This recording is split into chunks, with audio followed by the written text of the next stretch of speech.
ৰাজপথৰ এক আতংকত পৰিণত হৈছে অবৈধভাৱে ৰখাই থোৱা ট্ৰাক। হয়, ৰাষ্ট্ৰীয় ঘাইপথত এতিয়া জমদূত ৰূপত ৰৈ থাকে বহু ট্ৰাক। চৰকাৰ প্ৰশাসনৰ কঠোৰ নিৰ্দেশনাক অমান্য কৰি ঘাইপথত চলি আছে ট্ৰাকৰ অবৈধ পাৰ্কিং। ৰাজ্যত সংঘটিত ধাৰাবাহিক পথ দুৰ্ঘটনাৰ অন্য এটা মূল কাৰণ হিচাপে ঘাইপথৰ অবৈধ পাৰ্কিং এই মুহূৰ্তত বিবেচিত হৈছে। কোনো ধৰণৰ সাংকেতিক চিহ্ন আৰু সতৰ্কতামূলক ব্যৱস্থা নোলোৱাকৈ ঘাইপথত ৰখাই থোৱা হয় ট্ৰাক। উচ্চতম ন্যায়ালয়ৰ নিৰ্দেশনা অনুসৰি ঘাইপথত গধুৰ আৰু বাণিজ্যিক বাহন পাৰ্কিঙৰ ক্ষেত্ৰত জাৰি কৰা হৈছে নিষেধাজ্ঞা। সৰ্বোচ্চ ন্যায়ালয়ৰ নিৰ্দেশনা অনুসৰি জিলা প্ৰশাসনেও জাৰি কৰিছে নিৰ্দেশনা, কিন্তু সকলো কঠোৰ নিৰ্দেশনাক অংগুষ্ঠ দেখুৱাই একাংশ ট্ৰাক চালকে নিজৰ মৈমতালি চলাই ঘাইপথৰ দাঁতিত অবৈধভাৱে ৰখাই থয় ট্ৰাকসমূহ, যাৰ ফলত ৰাজ্যত সংঘটিত হৈ আহিছে কেইবাটাও ভয়ংকৰ দুৰ্ঘটনা। প্ৰতিদিনেই প্ৰাণ হেৰুৱাইছে বহু লোকে।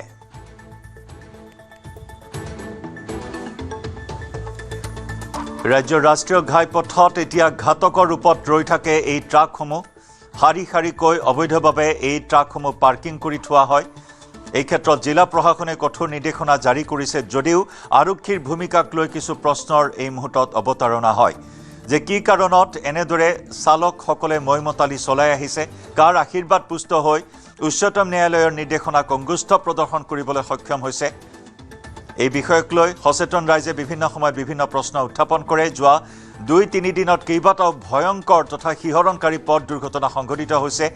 উত্তৰ গুৱাহাটীত দুদিন পূৰ্বে সংঘটিত হোৱা এটা ভয়ংকৰ পথ দুৰ্ঘটনাত ৩জনকৈ যুৱকে প্ৰাণ হেৰুৱাইছে। কালি দিনটো দেখিবলৈ পোৱা হৈছে ডিমৰীয়াত তেতেলীয়াত সংঘটিত হৈছে এটা ভয়ংকৰ দুৰ্ঘটনা, য'ত নেকি ৰখাই থোৱা এখন ট্ৰাকত খুন্দা মাৰিছিল এখন বলেৰো বাহনে। অৰুণাচলৰ এটা পৰিয়াল নিঃশেষ হৈছিল সেই দুৰ্ঘটনাত। ৪জন লোকে থিতাতে প্ৰাণ হেৰুৱাইছিল।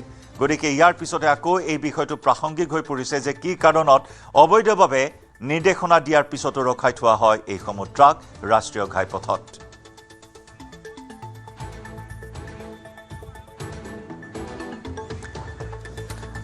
আৰু এই বিষয়টো সন্দৰ্ভত আমি অধিক কিছু কথা পাতিবলৈ চেষ্টা কৰিম। আমাৰ 4গৰাকীকৈ সতীৰ্থ সাংবাদিক আমাৰ সৈতে সংযুক্ত হৈছে পোনপটীয়া সম্প্ৰচাৰত। আমাৰ সৈতে আছে গুৱাহাটীৰ পৰা প্ৰিয়ব্ৰত গগৈ, বিষ্ণু শইকীয়া শিৱসাগৰৰ পৰা সংযুক্ত হৈছে আমাৰ সৈতে প্ৰদীপ গগৈ, আৰু নগাঁৱৰ পৰা আমাৰ সৈতে সংযুক্ত হৈছে জ্যেষ্ঠ সতীৰ্থ নীলোৎপল বৰা।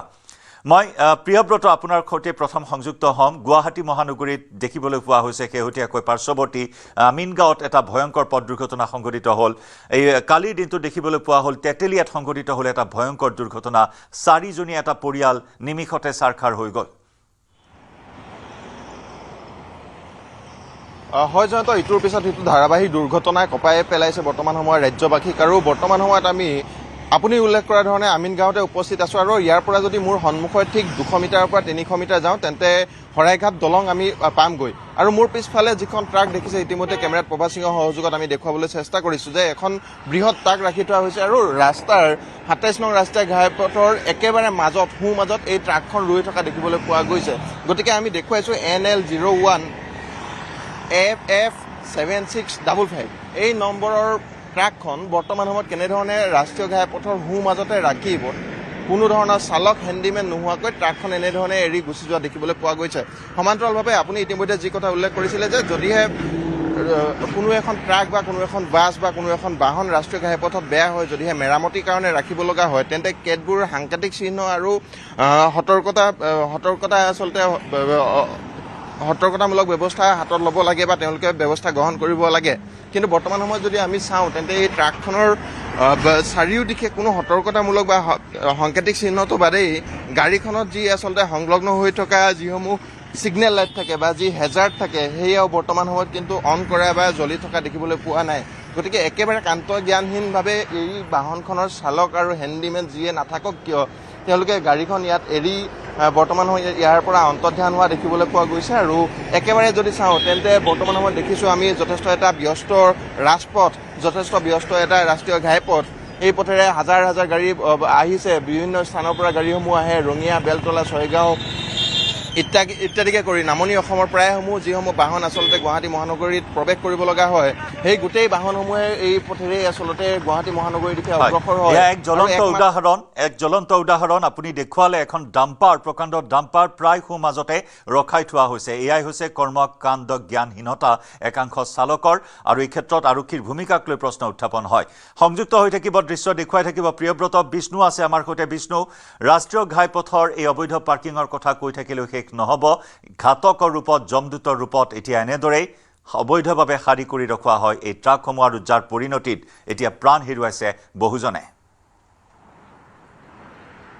চাওক অবৈধ পাৰ্কিঙৰ কথা যদি আমি কওঁ উচ্চতম ন্যায়ালয়ৰ যি নিৰ্দেশনা আছে সেই নিৰ্দেশনা অনুসৰি ৰাষ্ট্ৰীয় ঘাইপথৰ কাষত অবৈধভাৱে ট্ৰাক বা গধুৰ যান বাহন পাৰ্কিং কৰিব নোৱাৰে সেয়া ইতিমধ্যে বহু পূৰ্বে দি থোৱা হৈছে কিন্তু যি স্থানীয় প্ৰশাসন থাকে বা যান বাহন আৰক্ষী থাকে তেওঁলোকে কিন্তু উচ্চতম ন্যায়ালয়ৰ যি নিৰ্দেশনা থাকে তেওঁলোকে যি ধৰণে পালন কৰিব লাগে বা প্ৰশাসনে যি ধৰণে এই বিষয়টোত গুৰুত্ব আৰোপ কৰিব লাগে যাৰ জৰিয়তে বহু বছৰ ধৰি ধাৰাবাহিকভাৱে দুৰ্ঘটনা সংঘটিত হৈ আহিছে বহু লোকৰ মৃত্যু হৈছে আৰু মই আজি দেখুৱাম কালি তেতিলাত যিটো দুৰ্ঘটনা সংঘটিত হৈছিল 3জন লোকৰ মৃত্যু হৈছিল আবাৰ পৰা কিছু মাত্ৰ কেই কিলোমিটাৰমান আগত আছে আৰু এই মুহূৰ্তত চাওক এয়া যোৰাবাটত এখন ট্ৰাক এই ধৰণে অবৈধভাৱে ৰাষ্ট্ৰীয় ঘাইপথৰ কাষত পাৰ্কিং কৰি থৈছে আৰু এয়া হৈছে যোৰাবাটৰ যি ৰাষ্ট্ৰীয় ঘাইপথ সকলোৱে জানে যিসকলে গুৱাহাটীলৈ এইটো ৰাস্তাৰে অহা যোৱা কৰে যে অকুৱা পকুৱা এটা পথ আৰু য'ত নেকি যথেষ্ট কম আছে পথৰ কাষত ঠাই যথেষ্ট কম থাকে আৰু তাতেই এনেধৰণে গাড়ী ইয়াত পাৰ্কিং কৰি থোৱা হৈছে এখন ট্ৰাক পাৰ্কিং কৰি থোৱা হৈছে আৰু কাষতে আছে যোৰাবাট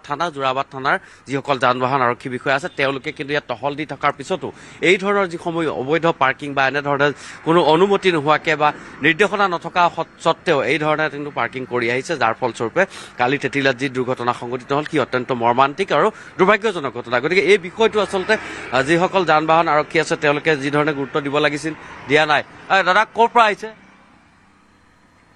कहाँ से आए सोनापुर से आया है सोनापुर से यहाँ आप पार्किंग करके रखे हैं आपको परमिशन है यहाँ पे पार्किंग करने के लिए नहीं हाईवे के साइड में पार्किंग करने के लिए परमिशन है परमिशन है कौन दिया है वो ये लाइन में नहीं छोड़ता नहीं इधर लाइन में तो वही तो नेशनल हाईवे के सामने पार्किंग करने के लिए कौन बोला है कुछ नहीं बोलेगा पुलिस कुछ बोला है क्या इधर में साइड में तो कुछ नहीं बोलेगा है पुलिस कुछ बोलता है क्या नहीं बोलता है नहीं पैसा मांगता है क्या नहीं पार्किंग करने के लिए नहीं मांगता है जो लाइन में इधर में खड़ा गया है तो पैसा भी मांगता है ना हाँ ये लाइन में तो फाइन लगता है इधर लाइन में नहीं तो फाइन नहीं लगता है सामने करने से नहीं लगता है नहीं ऐसे तो नहीं हो सकते मतलब ये तो एक ऑर्डर है नेशनल हाईवे के सामने आप पार्किंग नहीं कर सकते ट्रक का जो ले वे है उसके सामने कर सकते हैं आप तो इसमें करने से नहीं फाइन नहीं करते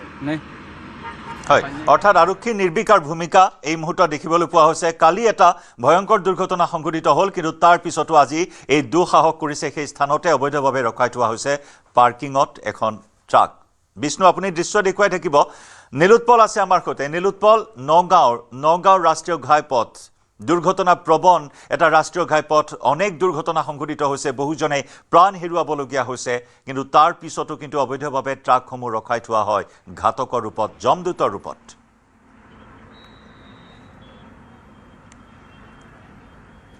নিশ্চয় জয়ন্ত আমি বৰ্তমান উপস্থিত আছো নগাঁৱৰ বৰঘাট যি ফ্লাইঅভাৰত উপস্থিত আছো আৰু মই দেখুৱাইছো এই যিখন ফ্লাইঅভাৰ 6 লেন আৰ্হিত বনোৱা হৈছে আৰু যথেষ্ট ইয়াত স্পীডত যিসমূহ ট্ৰাক বা গাড়ী যান বাহন যায় কিন্তু মই এটা কথা ক'ব লাগিব যে এখন বৰঘাট থানাৰ একেবাৰে ওপৰতে এখন ফ্লাইঅভাৰ আছে আৰু মই দেখিছোঁ এতিয়াও এখন ট্ৰাক ইয়াত ৰখাই থোৱা আছে এতিয়া এখন ট্ৰাক আছে সাধাৰণতে দেখিবলৈ পোৱা যায় যে এই অভাৰব্ৰিজখনত শাৰী ট্ৰাক থাকে আৰু বিগত সময়ছোৱাত যদি আমি চাওঁ তেতিলীয়া দুৰ্ঘটনাই হওক উত্তৰ গুৱাহাটীৰ গৌৰীপুৰৰ দুৰ্ঘটনাই হওক কিমান শোকাব দুৰ্ঘটনাত কালি এটা অৰুণাচলৰ এটা পৰিয়াল শেষ হৈ গ'ল ৰখাই থোৱা ট্ৰাকৰ খুন্দা মাৰি মই দেখুৱাইছোঁ চাওক এখন যিখন ট্ৰাক আছে এই ট্ৰাকখন বৰ্তমান কোনো ধৰণৰ ড্ৰাইভাৰ হেণ্ডিমেন নাইকিয়া এই ট্ৰাকখনৰ ড্ৰাইভাৰ হেণ্ডিমেনে বৰ্তমান ইয়াত যি চিট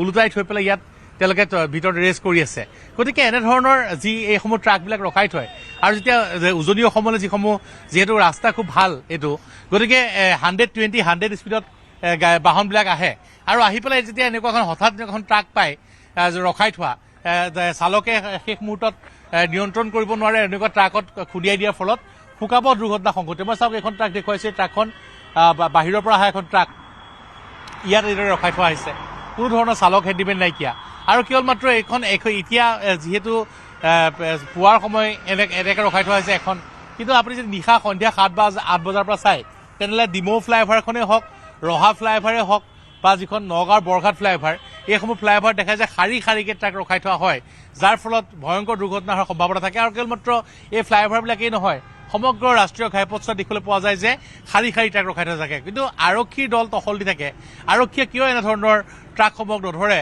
জিলা প্ৰশাসনে ইতিমধ্যে নিষেধাজ্ঞা জাৰি কৰা আছে জিলা প্ৰশাসনে স্পষ্টভাৱে উল্লেখ কৰিছে যে ৰাষ্ট্ৰীয় ঘাইপথত ট্ৰাক ৰখাব নোৱাৰিব গধুৰ যান বাহন ৰখাব নোৱাৰিব ৰখালে ফাইন কৰা হ'ব তাৰ পিছতে ৰখাই থোৱা আছে গতিকে এই ক্ষেত্ৰত আৰক্ষীয়ে যদি ব্যৱস্থা নলয় তেতিয়াহ'লে বহু লোকে কিন্তু অনাগত দিনত কিন্তু প্ৰাণ হেৰুৱাব লাগিব জয়ন্ত নিশ্চয় নিশাৰ কথা আপুনি উল্লেখ কৰিছে নিশাৰ ট্ৰাকৰ উৎপাতত গাড়ী চলাব নোৱাৰা এটা পৰিস্থিতি আৰু দিনৰ ভাগতো প্ৰায় একেই পৰিস্থিতি দেখিবলৈ পোৱা হৈছে শিৱসাগৰৰ পৰা প্ৰদীপ আছে আমাৰ সৈতে প্ৰদীপ শিৱসাগৰৰ ছবিখন কেনেকুৱা কাৰণ ইয়াৰ পূৰ্বেও আপুনি বিভিন্ন প্ৰতিবেদন যুগুত কৰিছিল তাতে এইখিনি কথা ইয়াৰ পূৰ্বে আমি কৈছিলোঁ কিন্তু তাৰ পিছত শিৱসাগৰ প্ৰশাসনে এই বিষয়টোত কেনেদৰে গুৰুত্ব প্ৰদান কৰি আহিছে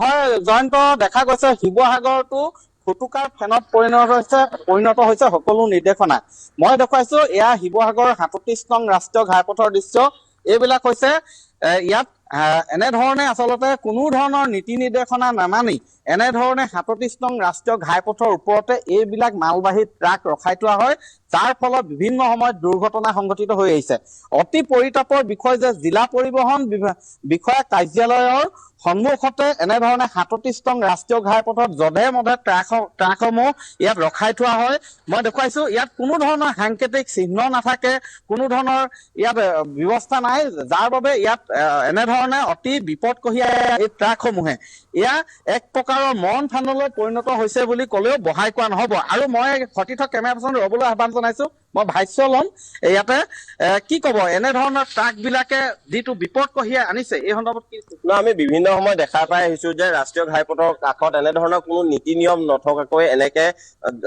ট্ৰাকসমূহ ৰখোৱাৰ ফলত বিভিন্ন সময়ত আচলতে দুৰ্ঘটনা সংঘটিত হয় বহু পৰিয়াললৈ আচলতে অশনি সংকেত নাহিছে বা জীৱনলৈ আচলতে বহু পৰিয়াল এই পৃথিৱীৰ পৰা নাইকিয়া হোৱাৰ উপক্ৰম হৈছে তাৰ পিছতো কিন্তু জিলা পৰিবহণ বিভাগ নামৰ যিটো এটা বিয়াগুণ বিভাগ আছে দুখীয়া মানুহৰ তেজ বহি খোৱা এই বিভাগটোৱে কেৱল মাত্ৰ অকল ধনৰ আশাত আচলতে অফিচত বহি থকাহে পৰিলক্ষিত হয় আপোনালোকে ইতিমধ্যে কৈছে শিৱসাগৰ পৰিবহণ বিভাগৰ একেবাৰে কাষতে ইয়াত এনেকুৱা আচলতে মালবাহী ট্ৰাক ৰখাই থোৱা আছে কোনো এজন বিষয়াৰ এই ট্ৰাকসমূহ ইয়াৰ পৰা আঁতৰাবলৈ কোনো ধৰণৰ ব্যৱস্থা গ্ৰহণ কৰা নাই গতিকে আমি আপোনালোকৰ জৰিয়তে তেওঁলোকক প্ৰশ্ন কৰিব বিচাৰিছো এই ট্ৰাকসমূহৰ পৰা আপোনালোকৰ হাতলৈ আচলতে কোনোবাখিনিত পইচা যায় নেকি আমাৰ প্ৰশ্ন আছে গতিকে আচলতে অনতিপলমে এই ট্ৰাকসমূহ মানুহৰ স্বাৰ্থত ইয়াৰ পৰা আঁতৰোৱাৰ ব্যৱস্থা কৰক অন্যথা কিন্তু আমি জাতীয় সংগ্ৰামী সেনাই ইয়াৰ পৰা আচলতে ট্ৰাকসমূহ নিজাববীয়াকৈ আঁতৰোৱাৰ ব্যৱস্থা কৰিম তাত কিন্তু যিকোনো পৰিৱেশৰ সূচনা হলে তাত কিন্তু আমি কোনো কাৰণতে জগৰীয়া নহয় জিলা পৰিবহণ বিষয়াসকল জগৰীয়া হ'ব এই কথা স্পষ্ট কৰি দিছো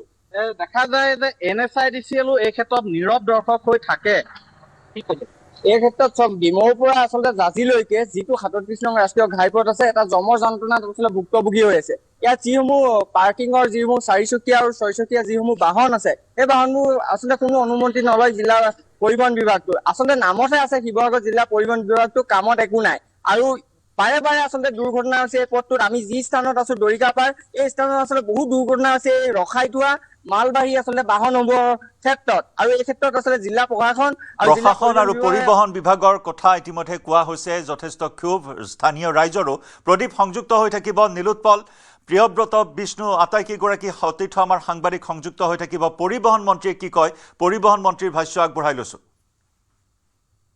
আমাৰ সকলো DTOসকলক আমি নিৰ্দেশ দিছোঁ যাতে বিনা অনুমতি পাৰ্কিং প্লেচ নোহোৱাকৈ কোনো গাড়ী যাতে হাইৱেত ৰাখিব নোৱাৰে ইয়াৰ কাৰণে অভিযান চুৰু কৰিব ইতিমধ্যে অৰ্ডাৰ দিছোঁ আৰু এইকেইদিন খুব এক্সিডেণ্ট হৈ আছে আমাৰ মনটো খুব বেয়া লাগিছে মানে আমি নিজেই বেয়া লাগিছে যাৰ ঘৰৰ পৰা কোনোবা হেৰাই গৈছে তেওঁলোকৰ কিমান বেয়া লাগিব যিহেতু সৰু সৰু ভুলৰ কাৰণে এইবিলাক হৈছে তাৰ কাৰণে কোনো পধ্যে যাতে এইটো আৰু নহয় তাৰ কাৰণে আমি ষ্টেপ ল'ব বিচাৰিছোঁ এইটো ৰিডিউচ কৰিবৰ কাৰণে চেষ্টা কৰি আছোঁ আৰু বহুত সময়ত আমি দেখা পাওঁ চেনগ্ৰেভেল লৈ অহা গাড়ীবিলাক অভাৰলোড লৈ আহি পেলাই তাতে কোনো টাৰ্পলিনৰ ব্যৱস্থা নাই স্পীড ব্ৰেকাৰবিলাকত মানে পৰি যায় পৰি যোৱাৰ পিছত ৰাস্তাটো এনেকুৱা বেয়া অৱস্থা হয় কেতিয়াবা ইমাৰ্জেঞ্চি ব্ৰেক ধৰিলেও ব্ৰেকবিলাক নাথাকে তো এই ক্ষেত্ৰতো ষ্ট্ৰিক্টলি চাবৰ কাৰণে মই ইতিমধ্যে ডাইৰেকশ্যন দিছোঁ আমাৰ সকলো DTOসকলক আমি নিৰ্দেশ দিছোঁ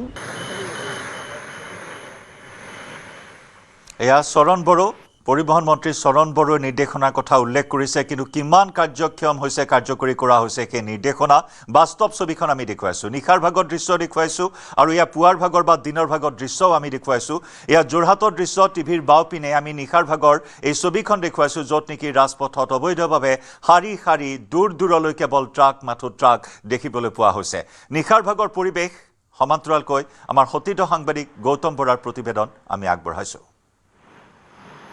পিছফালে মই দেখুৱাইছোঁ যে বৰ্তমান সময়ত ৰাষ্ট্ৰীয় ঘাইপথসমূহত যিটো এটা পথ দুৰ্ঘটনাৰ অন্যতম কাৰণ এনেধৰণে পথৰ কাষত ৰখাই থোৱা ট্ৰাক আমি দেখুৱাইছোঁ যে ডিষ্ট্ৰিক্ট ৰোড ছেফটি কমিটিয়ে প্ৰতি মাহে সভা অনুষ্ঠিত কৰি আহিছে বিভিন্ন লাইন ডিপাৰ্টমেণ্টে তাত জড়িত হৈ আহিছে যে পথ দুৰ্ঘটনা কেনেধৰণে কমাব পৰা যায় কিন্তু তেওঁলোকে কেৱল বাতানুকূলিত কোঠাত বহি কেৱল সভা অনুষ্ঠিত কৰে কিন্তু প্ৰকৃত অৰ্থত কেনেধৰণে পথ দুৰ্ঘটনা ৰোধ কৰিব পৰা যায় তাই সেই ক্ষেত্ৰত কিন্তু ব্যৱস্থা গ্ৰহণ কৰাৰ পৰা সম্পূৰ্ণৰূপে তেখেতসকল ব্যৱহাৰিক দিশত বিৰত থাকে কেৱল মাত্ৰ আক্ষৰিক দিশত তেওঁলোকৰ কাম কাজসমূহ কৰি অহা আমি দেখিবলৈ পাইছোঁ আমি দেখুৱাইছোঁ বৰ্তমান মই আছোঁ যোৰহাট নগৰৰ মাজেৰে যোৱা যি এটি ৰোডত আপোনালোকে লক্ষ্য কৰক যে এনেধৰণে যে পথৰ কাষত এনেধৰণে ট্ৰাক ৰখাই থোৱা হৈছে আৰু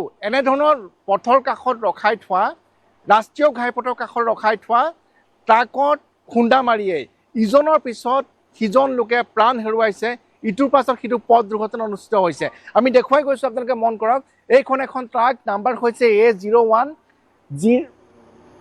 BG5055 এইখন ট্ৰাক ৰাষ্ট্ৰীয় ঘাইপথৰ কাষত এটিউডৰ কাষত ৰখাই থোৱা হৈছে ঠিক সেইদৰে আমি দেখুৱাইছোঁ যে যোৰহাটৰ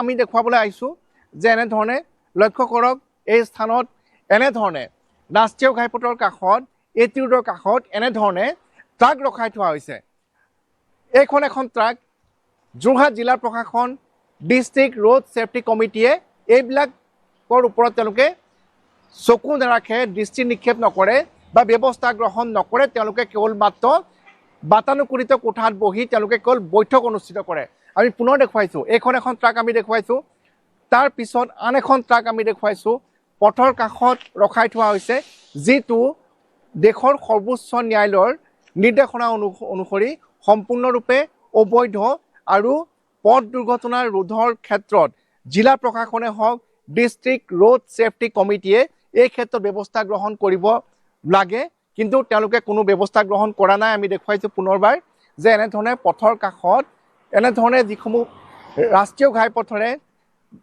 যান বাহনৰ যাতায়াত চলি আছে আৰু এনেধৰণৰ ট্ৰাকত তেওঁলোকে খুন্দা মাৰিয়েই পথ দুৰ্ঘটনা সংঘটিত হয় কিন্তু এই ক্ষেত্ৰত নিষ্পৃহ যোৰহাট জিলা প্ৰশাসন আৰু সংশ্লিষ্ট সকলো কৰ্তৃপক্ষ যোৰহাট আৰক্ষীকে ধৰি যিসকল ডিষ্ট্ৰিক্ট ৰোড ছেফটি কমিটিৰ সৈতে জড়িত আছে সকলোখিনি এই ক্ষেত্ৰত নিষ্পৃহ কোনো ব্যৱস্থা গ্ৰহণ নকৰে কেৱল তেওঁলোকে বৈঠক অনুষ্ঠিত কৰে আৰু অসম চৰকাৰক দেখুৱাই যে তেওঁলোকে এই ক্ষেত্ৰত ব্যৱস্থা গ্ৰহণ কৰি আহিছে কিন্তু প্ৰকৃত ছবিখন কি আজি আমি দেখুৱাইছোঁ যে ইটোৰ পাছত সিটো সমগ্ৰ ৰাজ্যখনতে পথ দুৰ্ঘটনা সংঘটিত হৈ আহিছে আৰু তাৰ এটা অন্যতম কাৰণ হৈছে এনেধৰণে পথৰ কাষত ৰখাই থোৱা গধুৰ যান বাহন কেৱল এয়াই নহয় ইয়াৰ পৰৱৰ্তী সময়ত আমি আৰু দেখুৱাম যে যোৰহাটৰ মাজেৰে যোৱা ৰাষ্ট্ৰীয় ঘাইপথৰ কাষত এনেধৰণে গধুৰ যান বাহনসমূহ ৰখাই থোৱাৰ ফলত কেনেধৰণে এই সম্পূৰ্ণ ৰাষ্ট্ৰীয় ঘাইপথটো এক দুৰ্ঘটনা প্ৰবণ এলেকালৈ পৰিণত হৈছে ইয়াত যোৰহাটৰ ছবিখন দেখুৱালে আমাৰ সতীৰ্থ সাংবাদিক যোৰহাটৰ পৰা গৌতম বৰা আৰু সমান্তৰালকৈ এইখিনি মুহূৰ্তত আমাৰ সৈতে সংযুক্ত হৈ আছে চাৰি সতীৰ্থ সাংবাদিক আমিনগাঁৱৰ পৰা প্ৰিয়ব্ৰত গগৈ তেতেলীয়াৰ পৰা বিষ্ণু শইকীয়া নগাঁৱৰ পৰা নীলোৎপল বৰা আৰু শিৱসাগৰৰ পৰা প্ৰদীপ গগৈ বিষ্ণু ইতিমধ্যে তেতেলীয়াৰ সেই দৃশ্যটো আপুনি দেখুৱাইছে অবৈধভাৱে ট্ৰাক এতিয়াও ৰাখি থোৱা হৈছে য'ত নেকি কালি এটা শিহৰণকাৰী পথ দুৰ্ঘটনাই অৰুণাচলৰ এটা পৰিয়াল নিশেষ কৰিলে আচলতে বিভাগীয় কৰ্তৃপক্ষসমূহে পথ সুৰক্ষা সপ্তাহ বা তেনেধৰণৰ সজাগতামূলক কাৰ্যসূচীসমূহ কেৱল মাত্ৰ সংবাদ মাধ্যমৰ সন্মুখত চমক সৃষ্টি কৰি আহিছে ঠিকেই, কিন্তু আচল যিটো গুৰি সেই গুৰিটো কিন্তু এতিয়াও ঠিক কৰা নাই। যিখন ছবি আকৌ জল পটকৈ ওলাই পৰিছে শেহতীয়া দুৰ্ঘটনাসমূহ আৰু আজিৰ এই পৰিৱেশৰ পৰা। চাওক, পৰিবহণ বিভাগে যি সময়ত পথ সুৰক্ষা সপ্তাহ পালন কৰে তেওঁলোকে ঢাক ঢোল পিটি বিভিন্ন ধৰণৰ প্ৰচাৰ মাধ্যম যোগে তেওঁলোকে নিজৰ গুণ গৰিমা তেওঁলোকে প্ৰকাশ কৰে, কিন্তু সেই অনুপাতে পথ সুৰক্ষাৰ যিসমূহ নীতি আছে, উচ্চতম ন্যায়ালয়ৰ যিসমূহ নিৰ্দেশনা আছে বা পথৰ যিসমূহ পথ ঠেক বা যিসমূহ পথৰ কিছু পূৰ্বৰ পৰা নিৰ্ধাৰণ কৰি থোৱা কিছু নীতি নিৰ্দেশনা থাকে, সেই যি নীতি নিৰ্দেশনা থাকে বা যান বাহন যিসমূহ আইন আছে সেই আইনসমূহ মানি চলাৰ ক্ষেত্ৰত কিন্তু পৰিবহণ বিভাগে কি ধৰণে কাম কৰিছে সেয়া সন্দেহজনক। কাৰণ আপুনি আজি চাওক, অসমৰ প্ৰত্যেকখন জিলাতে যদি চাই যে এনেধৰণে ট্ৰাক পাৰ্কিং কৰি থৈছে অবৈধভাৱে, যিটো ইলিগেল পাৰ্কিং বুলি কোৱা হয় বা যি ধৰণে যিটো নোৱাৰে কৰিব আচলতে। যদিও পৰিবহণ বিভাগ আছে, গুৱাহাটী পৰিবহণ বিভাগে যোৰাবাটত প্ৰায়ে তেওঁলোকে ইয়াত কেম্প বহুৱাই গাড়ী চেক কৰে আৰু নিশাৰ ভাগত ট্ৰাকসমূহত তেওঁলোকে চেক কৰে। গতিকে নিশা ট্ৰাক ধৰে, গাড়ী ধৰে, তেওঁলোকৰ বালিৰ ডাম্পাৰ ধৰিবলৈ তেওঁলোকৰ সময় থাকে, শিলৰ গাড়ী ধৰিবলৈ তেওঁলোকৰ সময় থাকে, কিন্তু এই দিনৰ ভাগত এনেধৰণে যিবোৰ ট্ৰাক ৰখাই থোৱা থাকে বা নিশাও অবৈধভাৱে যিসমূহ ট্ৰাক পাৰ্কিং কৰা হয় সেই পাৰ্কিং কৰা ট্ৰাকসমূহৰ ক্ষেত্ৰত ব্যৱস্থা লোৱাত কিয় তেওঁলোক বিফল হয় বা তেওঁলোকে কিয় পাৰ্কিং কৰা ট্ৰাকৰ পৰা তেওঁলোকে জৰিমনা কাটিবৰ কাৰণে তেওঁলোকে অপাৰগতা প্ৰকাশ কৰে। দ্বিতীয় কথা হৈছে যে যোৰাবাট থানা আছে, থানাৰ যিসমূহ যান বাহন শাখাৰ আৰক্ষী আছে, তেওঁলোকে নিৰন্তৰ এই অঞ্চলটোৰ কথা যদি আমি কওঁ, সোণাপুৰৰ পৰা যোৰাবাটলৈকে এই অঞ্চলটো খানাপাৰাৰ পৰা এই সমগ্ৰ অঞ্চলটো তেওঁলোকে পেট্ৰলিং কৰে। ঠায়ে ঠায়ে তেওঁলোকে চেকপোষ্ট পাতে আৰু বিভিন্ন সময়ত তেওঁলোকে গাড়ী চেক কৰে। কিন্তু তাৰ পিছতো আপুনি যদি চাই কি এনে গোপন অংক আছে যাৰ বাবে এনেধৰণে ট্ৰাকসমূহ অবৈধভাৱে ইয়াত পাৰ্কিং কৰি ৰাখে। আপুনি যদি আগলৈ যায় জয়ন্ত, আমি কিছু সময়ৰ পিছত আকৌ আগলৈ যাম, দেখুৱাম যে সমগ্ৰ এই যোৰাবাটৰ যি অকুৱা পকোৱা অতি পাহাৰীয়াৰ পথ, ইয়াতো কিন্তু এনেধৰণে ট্ৰাক পাৰ্কিং কৰি থয়। তাৰ পিছতো কিন্তু যোৰাবাট থানাৰ যান বাহন আৰক্ষীয়ে দেখা নাপায়। এই ৰাস্তাৰে পাৰ হৈ যায় পৰিবহণ বিভাগৰ দল, তেওঁলোকে আগত এটা কেম্প পাতে, তেওঁলোকে দেখা নাপায়। ইয়াত কি ৰহস্য আছে সেয়া আচলতে জনসাধাৰণেহে গম পাব। বিষ্ণু সংযুক্ত হৈ থাকিব আমাৰ সৈতে। নীলোৎপল আছে নগাঁৱৰ পৰা। নীলোৎপল, ইতিমধ্যে আপুনি জনাইছে যে উৰণ সেতুৰ ওপৰত এতিয়াও অবৈধভাৱে ট্ৰাক ৰখাই থোৱা হৈছে, অবৈধভাৱে পাৰ্কিং কৰোৱা হৈছে। বিষ্ণুৱে কোৱাৰ দৰে আচলতে বালি ট্ৰাক বা শিল ভৰ্তি ট্ৰাক বা বিভিন্ন নিশাৰ ভাগত আৰক্ষী একাংশ ট্ৰাকক টাৰ্গেট কৰি লোৱাৰ যথেষ্ট সময় থাকে তেওঁলোকৰ হাতত, কিন্তু এইখিনি দেখিও যে নেদেখাৰ ভাও জুৰিছে এই মুহূৰ্তত যান বাহন আৰক্ষীয়ে। নিশ্চয় জয়ন্ত, আমি পুনৰ দেখুৱাইছে ইয়াত উৰণ সেতুৰ তলৰ পৰিৱেশ দেখুৱাম। এইটো ৰাষ্ট্ৰীয় ঘাইপথ চাওক, এখন প্ৰকাণ্ড যি পাইপ কঢ়িওৱা এখন যি প্ৰকাণ্ড ট্ৰাক, এইখনত যদি কোনোবা বাহন আহি পেলাই খুন্দিয়াই তেনেহ'লে কোনো ধৰণৰ বচাৰ কোনো সম্ভাৱনা নাই। চাওক, ট্ৰাকত ইয়াতে বৰ্তমান টেণ্ট বনাই লৈছে। আমি দেখুৱাইছোঁ, আগফালে আন এখন মাল পৰিবাহী ট্ৰাক আছে। এইফালে চাওক এখন, মই যদি চাওঁ মই দেখুৱাওঁ, এইফালে এইটো হৈছে হোজাই বা কাৰ্বি আংলঙৰ ফালৰ পৰা অহা সংযোগী যিটো পথ নগাঁৱৰ ৰাষ্ট্ৰীয় ঘাইপথত লগ লাগিছে, তাৰ মাজতে এইখন ট্ৰাক ৰখাই থোৱা হৈছে, খালী ট্ৰাক। এইদৰে বৰ্তমান মই দেখুৱাইছোঁ। চাওক, এয়া আমি 3খন ট্ৰাক দেখুৱালোঁ, উৰণ সেতুৰ ওপৰত ট্ৰাক ৰখাই থোৱা হৈছে। আনকি আমি পোনপটীয়া সম্প্ৰচাৰ কৰোঁতে ট্ৰাকৰ ড্ৰাইভাৰৰ যি মহম্মদ আলী, সেই সময়তে দেখিছিলে ৰাষ্ট্ৰীয় ঘাইপথত ট্ৰাক বেক কৰিছে। কিমান ৰাজত্ব চলাই ট্ৰাক ড্ৰাইভাৰে, কিমান নিয়ম ভংগ কৰে, নিষেধাজ্ঞা দিয়া হৈছে, নিয়ম জাৰি কৰা হৈছে, কিন্তু পালন কোনে কৰিব? আৰক্ষী আৰু পৰিবহণ বিভাগে। আৰক্ষী আৰু পৰিবহণ বিভাগক আমি দেখুৱাই দিছোঁ। চাওক, নগাঁৱৰ বৰঘাট বাইপাছৰ সমীপতে বৰ্তমান এইদৰে ৰাষ্ট্ৰীয় কাষত যি প্ৰকাণ্ড পাইপ থকা ট্ৰাক ৰখাই থোৱা হৈছে আৰু তেওঁলোকে বৰ্তমান যি ইয়াত সেয়া চাওক, আগফালে কাপোৰ লগাই পেলাই ইয়াতে অৰ্থাৎ টেণ্ট বনাইছে, এইখন ট্ৰাক ৰাস্তা কাষত লগাই। এতিয়া খুব যদি স্পীডত যদি উজনি অসমলৈ কোনোবা এখন বাহন আহে, এই যদি কিবা বাহন, এইখন বাহনৰ সৈতে যদি সংঘৰ্ষ হয়, কোনো ধৰণৰ চান্স নাই, কোনো ধৰণৰ সম্ভাৱনা নাই তেওঁলোকৰ বচাৰ। গতিকে এনেকুৱাই হৈ আছে, প্ৰতিদিনেই হৈ আছে। পথ সুৰক্ষা সপ্তাহ পালন কৰে, বিভিন্ন ধৰণৰ বিজ্ঞাপন দিয়ে, কিন্তু কাৰ্যক্ষেত্ৰত একো পৰিণত নহয়। কোনো ধৰণৰ যি পৰিবহণ বিভাগ বা আৰক্ষীয়ে এই বিষয়সমূহত যদি গুৰুত্ব নিদিয়ে, জৰিমনা কৰাৰ সম্ভাৱনা আছে। জৰিমনা কৰিলে ৰাজকোষলৈ ধন যাব। জৰিমনা কৰক, এনেধৰণে যেতিয়া জৰিমনা কৰিব ভালদৰে কঠোৰভাৱে জৰিমনা কৰিব, তেতিয়া শিক্ষা পাব। তেতিয়া ভৱিষ্যতে এনে এটা ট্ৰাক ড্ৰাইভাৰে ৰাস্তাৰ কাষত ময়মতালিকৈ এনেদৰে বাহন ৰখাই নথব। কিন্তু তাকে নকৰাৰ ফলস্বৰূপে দেখিবলৈ পোৱা গৈছে, প্ৰতিদিনেই ৰাজ্যত ৰখাই থোৱা ট্ৰাকত খুন্দিয়াই পেলাই বহু লোকৰ পৰিয়ালৰ মৃত্যু হৈছে, বহু এনে ঘটনা সংঘটিত হৈ আছে। কিন্তু প্ৰতিবাৰে দেখিবলৈ পোৱা যায় যে নিৰ্দেশনা জাৰি কৰা হয়, নিয়ম জাৰি কৰা হয়, উচ্চতম ন্যায়ালয়ৰ নিৰ্দেশনা থাকে, কিন্তু কোনো ফল নধৰে। সদায় এনেধৰণৰ অনিয়ম হৈ আছে আৰু সদায় অনাহকত মানুহে প্ৰাণ হেৰুৱাবলগীয়া হৈ আছে ৰাষ্ট্ৰীয় ঘাইপথত। জয়ন্ত, নিশ্চয় সংযুক্ত হৈ থাকিব নীলোৎপল। প্ৰিয়ব্ৰত আছে আমাৰ সৈতে। প্ৰিয়ব্ৰত, স্থানীয় ৰাইজৰ প্ৰতিক্ৰিয়া কেনেকুৱা এই মুহূৰ্তত? কাৰণ বহু পৰ হ'ল এই হালধীয়া ৰঙৰ ডাম্পাৰখন, নাগালেণ্ডৰ পঞ্জীয়ন এই ডাম্পাৰখন কিন্তু এতিয়াও আঁতৰি যোৱা নাই, সেই স্থানতে আছে। হয় জয়ন্ত, সেই ডাম্পাৰখন আছেই আৰু লগতে আন এখন গাড়ী মই দেখুৱাবলৈ চেষ্টা কৰিম এই মুহূৰ্তত। যদি কেমেৰা পাৰ্চন প্ৰভাসে অকণমান জুম কৰি দেখুৱায় তেন্তে দেখিবলৈ পাইছোঁ আন এখন বগা ট্ৰাক, বৰ্তমান সময়ত বগা ডাম্পাৰ আহি পুনৰ উপস্থিত হৈছে। স্থানীয় লোকসকল আছে যিসকল ব্যৱসায়ী এই স্থানৰ, তেওঁলোকৰ পৰা জানিম। দাদা, আপোনাৰ ওচৰলৈ আহিছোঁ অকণমান, যে এই বাছখন ট্ৰাক কেইখন যে ৰৈ আছে, কেতিয়াৰ পৰা ৰৈ আছে? এইটোতো ৰাতিৰ পৰা আছে চাগে। ৰাতিপুৱা আছে। আপুনি কেতিয়াৰ পৰা দেখিছে? মই 6:30 বজাত আহিছোঁ ইয়াতে। 6:30 বজাৰ আগৰ পৰা এনেকৈ আছে। ৰখে নে এনেকৈ ৰখে নে গাড়ীবোৰ?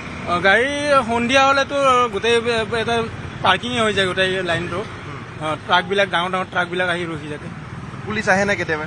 পুলিচ কেতিয়াবা আহে। তেতিয়া কি কৰে? ট্ৰাকবোৰ ফটো মাৰি কিনে সিহঁতক যাব দিয়ে। এইফালেতো আগৰ ফালে যাব নোৱাৰে, নো এণ্ট্ৰি থাকে। নো এণ্ট্ৰিৰ কাৰণে সিহঁতে যাব নোৱাৰে, ইয়াতে ৰখি থাকে ছাইডত। এক্সিডেণ্ট হয় নে এইবিলাকৰ কাৰণে কেতিয়াবা?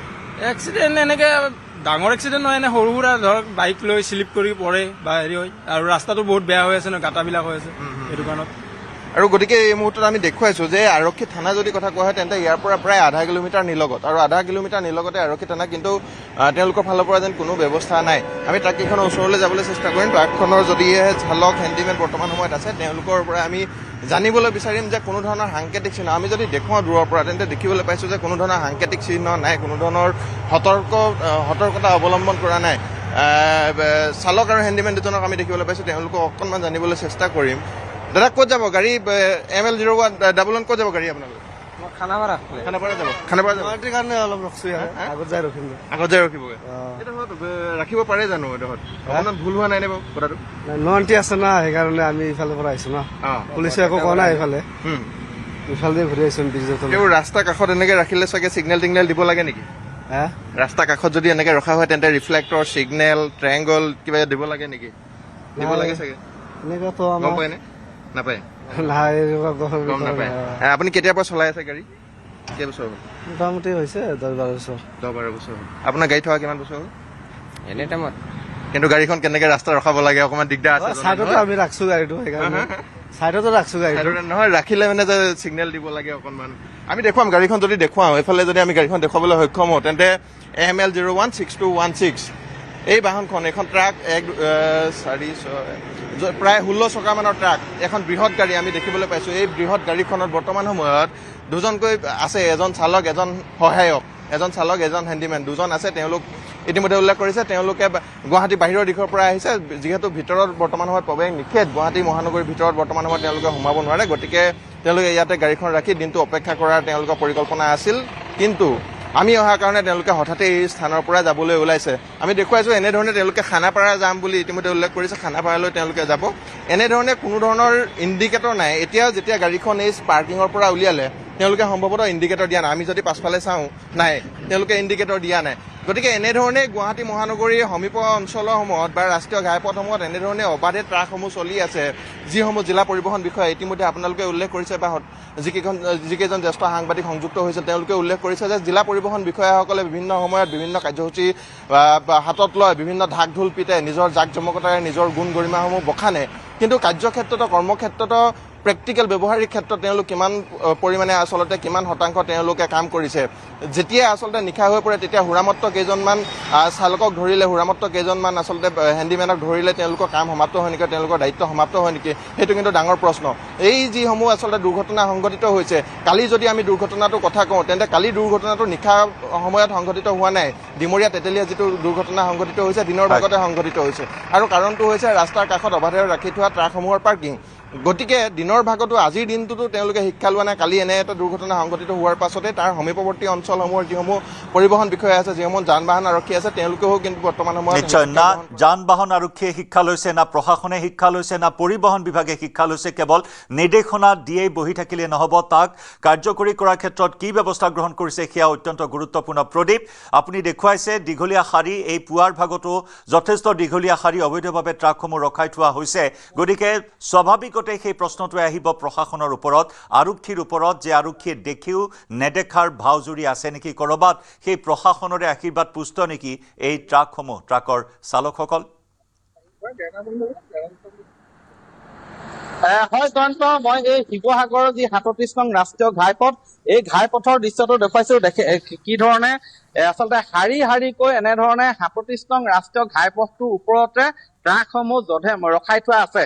মই দেখুৱাইছো এই ক্ষেত্ৰত কিন্তু সম্পূৰ্ণ নীৰৱ দৰ্শক হৈ আহিছে জিলা পৰিবহণ বিষয়া কাৰ্যালয়ৰ বিষয়ববীয়াসকল, নীৰৱ দৰ্শক হৈ আহিছে যান বাহন নিয়ন্ত্ৰণ আৰক্ষী, নীৰৱ দৰ্শক ৰাষ্ট্ৰীয় ঘাইপথ উন্নয়ন প্ৰাধিকৰণ। আৰু ইয়াৰ ফলত এনেধৰণে ট্ৰাকসমূহ ৰখাই থোৱাৰ ফলতে বিভিন্ন সময়ত দুৰ্ঘটনা সংঘটিত হৈ আহিছে, সেয়া আমি সকলোৱে জানো। কিন্তু তাৰ পিছতো কিয় গা নলৰে তাক লৈ ৰহস্যৰ সৃষ্টি হৈছে। কমিশ্যনৰ কাৰোবাৰ সৈতে অংক আছে নেকি তাক লৈ প্ৰশ্ন উত্থাপন হৈছে। ইয়াত দেখিছে এই ট্ৰাক কেইখনত এতিয়া ইয়াত চালক নাই। এইখন যিখন ট্ৰাক, এখন আমি বাতৰি কৰাৰ লগে লগে ইয়াৰ পৰা উধাও হ'ল। আৰু এইখন ট্ৰাকখনৰ নম্বৰ হৈছে AS02E5827। এই ট্ৰাকখনৰ নম্বৰ। ইয়াতে এই ট্ৰাকখন পাৰ্কিং কৰি ইয়াত এটা তলা লগাই, দৰ্জাখনত তলা লগাই ট্ৰাকখনৰ ইয়াৰ পৰা চালক ইতিমধ্যে ক'ত গ'ল সেয়া তেওঁহে জানিব। গতিকে এনেধৰণে এই ট্ৰাকবিলাক ইয়াত কোনোবা হয়তো চালক শুই আছে, নতুবা কোনো চালক ইয়াৰ পৰা আন ঠাইলৈ গুচি গৈছে, এনেধৰণে ট্ৰাকখন ৰখাই আৰু ইয়াৰ ফলতে এক বিপদ কঢ়িয়াই আনে যাত্ৰীসকললৈ। মই দেখুৱাইছো, আগলৈ কিছু দেখুৱাম য'ত কিছু আচলতে মেৰামতি কৰিবলৈ থোৱা ট্ৰাকো এই ৩৭ নং ৰাষ্ট্ৰীয় ঘাইপথৰ ওপৰতে ৰখাই থৈছে, যিটো আচলতে কেতিয়াও আচলতে এইটো সম্পূৰ্ণ এক নীতি বহিৰ্ভূত কাণ্ড। কাৰণ ইয়াত যান বাহন ৩৭ নং ৰাষ্ট্ৰীয় ঘাইপথৰ ওপৰত যান বাহন মেৰামতি কৰাৰ কোনো ধৰণৰ অনুমতি নাথাকে। কিন্তু তাৰ পিছতো কেতবোৰ ট্ৰাক এই ৩৭ নং ৰাষ্ট্ৰীয় ঘাইপথলৈ লৈ আনি ইয়াত মেৰামতি কৰাও পৰিলক্ষিত হয়। মই কেৱল ট্ৰাকৰ কথাই কোৱা নাই, ইয়াত ট্ৰেইলাৰ এনেধৰণে ৰখাই থোৱা হয়। এই গোটেই ৩৭ নং ৰাষ্ট্ৰীয় ঘাইপথটো আমি দেখুৱাইছো, যি পথৰে অহৰহ শিৱসাগৰৰ পৰা ডিব্ৰুগড় অভিমুখে এইটোৱে প্ৰধান একমাত্ৰ ৰাষ্ট্ৰীয় ঘাইপথ। অথচ এই ঘাইপথটো বৰ্তমান কিছুদিনৰ পৰা মৰণ ফান্দলৈ পৰিণত হৈছে। এইটুকুৰা 4 লেনযুক্ত পথলৈ উন্নীতকৰণ কৰা হ'ল এই ৩৭ নং ৰাষ্ট্ৰীয় ঘাইপথটো। আৰু এই ঘাইপথটোৰ ওপৰত এনেধৰণে আচলতে যান বাহনসমূহ ৰখাই থোৱা হয়। এয়া মই দেখুৱাইছো ঘাইপথৰ কোনো ধৰণৰ ইয়াত ছিগনেল নাথাকে, কোনো ধৰণৰ সাংকেতিক চিহ্ন নাথাকে। ৰাতিও দেখিব ট্ৰাক ৰখাই থোৱা থাকে। মুঠৰ ওপৰত কোনো ধৰণৰ নীতি নিৰ্দেশনা পালন কৰা নাই। নিৰ্দেশনাক অংগুষ্ঠ প্ৰদৰ্শন কৰি সকলো নিৰ্দেশনাক জলাঞ্জলি দি অবাধে ৰাষ্ট্ৰীয় ঘাইপথত ট্ৰাকসমূহ পাৰ্কিং কৰি থোৱা হৈছে। কিন্তু এতিয়াও নিৰ্বিকাৰ বিভাগসমূহ, নীলোৎপল, পৰিবহণ, জিলা পৰিবহণ বিভাগ, আৰক্ষী, প্ৰশাসন সকলো এনেদৰে নিৰ্বিকাৰ হৈ থাকিলে কিন্তু এই পৰিস্থিতি আৰু অধিক ভয়াৱহ হৈ পৰিব। নিশ্চয় জয়ন্ত, যদি চাওক মই এতিয়া য'ত উপস্থিত আছোঁ একেবাৰে ৰাষ্ট্ৰীয় ঘাইপথৰ কাষত অলপ জেগা আছে এইফালে যাবলৈ। যদি খুব স্পীডত এখন গাড়ী আহে তেতিয়াহ'লে চাওক এখন যিখন ইয়াত শাৰী শাৰীকৈ ইয়াত ৰখাই থোৱা হৈছে, এখন হৈছে যি টেংকাৰ এখন NL01AJ8805। ঠিক সেইদৰে মই যদি চাওঁ ইয়াৰ আগত শাৰী, এইটো ট্ৰাকৰ শাৰী মই দেখুৱাইছোঁ। এই যি ইয়াত এইটো নিউ হৰাইজন এজেঞ্চিজ মই দেখুৱাইছোঁ। ইয়াত আৰু এখন ইয়াত চালক নাইকিয়া এখন, ইয়াৰ এখন হৈছে WB37E5436। মই এই নম্বৰসমূহ পৰিবহণ বিভাগৰ যদি লোকসকলে যিসকলে বৰ্তমান দায়িত্ব পালন কৰিবলৈ তেওঁলোকে সময় পোৱা নাই, তেওঁলোকে এই নম্বৰসমূহ আমাৰ নিউজ দিনত চাই লওক। তাৰপিছত তেওঁলোকে ইয়াৰ পৰা তেওঁলোকে ব্যৱস্থা গ্ৰহণ কৰিব। কোনো ধৰণৰ সাংকেতিক চিহ্ন নাইকিয়া, কোনো ধৰণৰ কোনো প্ৰায় 40% আগুৰি আছে ৰাষ্ট্ৰীয় ঘাইপথৰ, প্ৰায় 40% আগুৰি আছে নীলোৎপল। 40% আগুৰি আছে ৰাষ্ট্ৰীয় ঘাইপথৰ। চাওক কিমান ঠেক ৰাস্তা আছে এইপিনে আহিবলৈ। দুখন ট্ৰাক ৰাস্তাৰ মাজত ৰখাই থোৱা আছে। এখন WB37E5436 ঠিক এইদৰে ইয়াৰ আগত আৰু এখন ট্ৰাক ৰখাই থোৱা আছে এইখন ট্ৰাক মই বাকী দুখন ট্ৰাক এখন ট্ৰাক কিছু ছাইডত আছে কিন্তু এই দুখন ট্ৰাক যিটো মই দেখুৱাইছোঁ একদম ৰাষ্ট্ৰীয় ঘাইপথৰ মাজত ৰখাই থোৱা আছে নগাঁও জিলা পৰিবহণ বিভাগ আৰু বৰঘাট আৰক্ষী থানা আৰু আউটপোষ্টৰ একেবাৰে ওচৰতে তেওঁলোকক দেখুৱাইছোঁ WB 375436 এখন নম্বৰ এখন গাড়ী যি আৰু লগতে এইখন হৈছে NL01AJ8805 দুইখন বাহন ৰাষ্ট্ৰীয় ঘাইপথৰ একেবাৰে মাজতে ৰখাই থোৱা হৈছে আৰু তেওঁলোকে নিশাৰ ভাগতে হয়তো ইয়াত গাড়ী ৰখাই থৈ গৈছে এতিয়ালৈকে ইণ্ডিকেটৰ জ্বলি আছে নিশাৰ ভাগতে দিনৰ ভাগত নিশাৰ ভাগতে গাড়ী ৰখাই থৈ গৈছে ইয়াত আৰু নিশাৰ ভাগতে ইয়াত এতিয়া ট্ৰাক ৰখাই পেলাই ইয়াৰ পৰা চালক উঠা হৈছে চালকে গৈ পেলাই হয়তো ওচৰত ক'ৰবাত ধাবাত বা ক'ৰবাত শুই আছে আৰু দেখিবলৈ পোৱা গৈছে যে তেওঁলোকে ইণ্ডিকেটৰ ইয়াত জ্বলিয়ে আছে এইসমূহ বাহনত এইদৰে নিশাৰ ভাগত ইণ্ডিকেটৰ জ্বলাইছে কিন্তু এইখন ট্ৰাকৰ কোনো ইণ্ডিকেটৰ জ্বলোৱা নাছিলে নিশা আৰু আন্ধাৰ হৈ যায় আৰু প্ৰকাণ্ড এখন টেংকাৰ ইয়াত দেখিবলৈ পোৱা গৈছে যে বৰ্তমান এই যি ৰাষ্ট্ৰীয় ঘাইপথৰ একেবাৰে মাজত ৰখাইছে চাওক একেবাৰে মাজত ৰখাইছে কোনো ধৰণৰ তেওঁলোকে ছাইড কৰি ৰখালেও বেলেগ কথা একেবাৰে মাজত ৰখাইছে আৰু ৰখোৱাৰ যি ধৰণ সেয়াও একেবাৰে বেয়া মই দেখুৱাইছোঁ একেবাৰে যি ছাইড কৰে কোনো ধৰণৰ নিয়ম নীতি নাই নিশ্চয় এই চালকসকলৰ মৈমতালি আৰু সমান্তৰালকৈ বিভাগসমূহৰ নীৰৱতাই এনেদৰে বহু পৰিয়াল ধ্বংসৰ মুখলৈ লৈ গৈছে বহু পৰিয়াললৈ অমানিশা নমাই আনিছে একমাত্ৰ এই অবৈধ পাৰ্কিংসমূহৰ কাৰণে নীলোৎপল ধন্যবাদ জ্ঞাপন কৰিছোঁ প্ৰদীপ ধন্যবাদ জ্ঞাপন কৰিছোঁ আমাৰ গুৱাহাটীৰ পৰা দুই সতীৰ্থ প্ৰিয়ব্ৰত আৰু বিষ্ণু আমাৰ চাৰিগৰাকী সতীৰ্থ সাংবাদিকক এই মুহূৰ্তত ধন্যবাদ জ্ঞাপন কৰিছোঁ দৃষ্টি থাকিব নিউজ 18ৰ এই ঘটনাসমূহ সংঘটিত হোৱাৰ পিছত এতিয়া বিভাগীয় কৰ্তৃপক্ষই কেনেদৰে গুৰুত্ব প্ৰদান কৰে এই সমস্যাৰ সমাধান সূত্ৰ কেনেদৰে উলিয়ায় তাৰ ওপৰত সতৰ্ক দৃষ্টি থাকিব আমাৰ নিউজ 18ৰ সতীৰ্থ প্ৰতিগৰাকী সাংবাদিকৰ গতিকে এই বিষয়টোক লৈ বিভিন্ন ধৰণৰ প্ৰতিক্ৰিয়াও আহিছে প্ৰশাসনৰো কিছু প্ৰতিক্ৰিয়া আছে আমি সেই প্ৰতিক্ৰিয়াও আগবঢ়াই লৈছোঁ যে আমাৰ ড্ৰাইভ চলি আছে কোনো ৰোড সাইড যাতে পাৰ্কিং কৰিব নোৱাৰে গোটেই গুৱাহাটী নহয় অকল গোটেই অসমতে চলি আছে কোনো ধৰণৰ ৰোড সাইড পাৰ্কিংখিনি আমি যিমান পাৰোঁ এভইড কৰিব কৈ আছোঁ সামটাইমছ ট্ৰাকৰ কিবা প্ৰব্লেম হৈ যায় ফল্ট হৈ যায় তেতিয়া এই বস্তু চাবৰ কাৰণে ৰাখিব লাগে আমি প্ৰত্যেক বস্তু ইলিগেল পাৰ্কিং হিচাপে ক'ব নোৱাৰিম লগতে কিন্তু ট্ৰাকবিলাকক ওপৰত আমাৰ কণ্টিনিউছলি অভিযান চলি যাকে ইয়াতে যি বস্তু আছে এইটো জাগৰূকতা এটা বস্তু আছে সেকেন্ড কি ৰোড সাইড ফেচিলিটি আমাৰ লোকেল মানুহবিলাকক বনাব লাগে নিজৰ এটা ঠাইত আপুনি ট্ৰাক ৰোড সাইড ফেচিলিটি বনাও যি জেগাত ট্ৰাক মানুহবিলাকে আगर থাকিব পাৰে তো ইজি হ'ব হয় না এয়া সংবাদ মাধ্যমৰ সন্মুখত আৰক্ষী প্ৰশাসনে ঠিকেই মন্তব্য আগবঢ়াইছে কিন্তু বাস্তৱ ছবিখন এয়া বিভিন্ন প্ৰান্তৰ আমাৰ সতীৰ্থ সাংবাদিকসকলে যি দৃশ্য এই মুহূৰ্তত দেখুৱালে বাস্তৱ ছবিখন কিন্তু যি আছিল সেই একেই আছে ট্ৰাকসমূহ কি নিশা কি ৰাতিপুৱা কি দিনৰ ভাগত এতিয়াও কিন্তু অবৈধভাৱে ৰখাই থোৱা হৈছে ক'ৰবাত ডাম্পাৰ ক'ৰবাত টেংকাৰ ক'ৰবাত মাল পৰিবাহী ট্ৰাক এনেদৰে শাৰী শাৰীকৈ ৰখাই থোৱা হৈছে যোৱা দুটা দিনত সংঘটিত হোৱা ভয়ংকৰ কেইবাটাও পথ দুৰ্ঘটনাই ইতিমধ্যেই সমগ্ৰ ৰাজ্যজুৰি তোলপাৰ লগাইছে